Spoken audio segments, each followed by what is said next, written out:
Let's improve this watercolor painting on the left by adding light and shadow. The biggest problem is I'm starting with too dark of a color.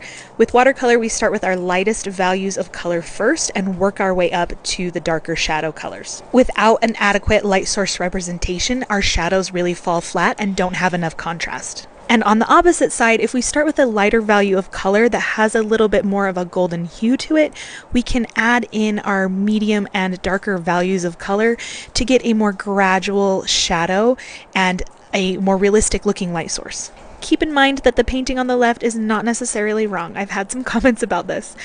But I am trying to show new beginner artists why they might be struggling to adequately portray light and shadow, and it's usually because they are not starting with a light enough color value, and maybe the colors that they are using to try to portray highlights and shadows are not quite the right hue. So I hope that helps.